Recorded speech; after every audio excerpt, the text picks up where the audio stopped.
മുടിയന്റേതൊക്കെയോ അതിന്റെ അവസ്ഥ എനിക്ക് അറിയില്ല. ഉപ്പും മുളകും എന്ന പരമ്പരയിലൂടെ പ്രേക്ഷകരുടെ പ്രിയങ്കരനായി മാറിയ ഋഷി എന്ന മുടിയൻ ഇന്നലെ വിവാഹിതനായി. നടിയും നർത്തകിയുമായ ഡോക്ടർ ഐശ്വര്യ ഉണ്ണിയാണ് വധു. വിവാഹത്തിലെ ഓരോ വിശേഷങ്ങളും ഋഷി തന്നെയാണ് തന്റെ സോഷ്യൽ മീഡിയ പേജിലൂടെ ആരാധകർക്ക് വേണ്ടി പങ്കുവച്ചത്. കഴിഞ്ഞ 6 വർഷമായി പ്രണയത്തിലായിരുന്നു ഇരുവരും.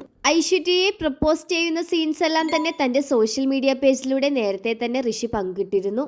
വ്യത്യസ്തകരമായി ട്രഷർ ഹണ്ട് രീതിയിലായിരുന്നു ഋഷിയുടെ പ്രപ്പോസൽ. ഉപ്പും മുളകും എന്ന ടെലിവിഷൻ പരമ്പരയിലൂടെയാണ് ഋഷി അഭിനയ രംഗത്തേക്ക് എത്തുന്നത്. മുടിയൻ എന്ന കഥാപാത്രം ഏറെ ശ്രദ്ധ നേടിയിരുന്നു. പിന്നീട് മുടിയൻ എന്ന കഥാപാത്രത്തിലാണ് ഋഷി അറിയപ്പെട്ടതും. ഉപ്പും മുളകിലെ താരങ്ങളെല്ലാം മുടിയന്റെ വിവാഹ ആഘോഷങ്ങളിൽ ആദ്യം മുതൽ അവസാനം വരെ സജീവമായിരുന്നിരുന്നു. എന്നാൽ ഒരാൾ മാത്രം മിസ്സിംഗ് ആയിരുന്നു.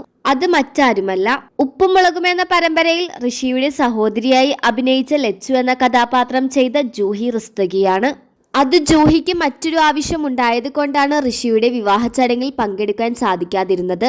എന്നാൽ ശരിക്കുമുള്ള കാരണം എന്താണെന്ന് ഇതുവരെ ജൂഹി വെളിപ്പെടുത്തിയിട്ടില്ല.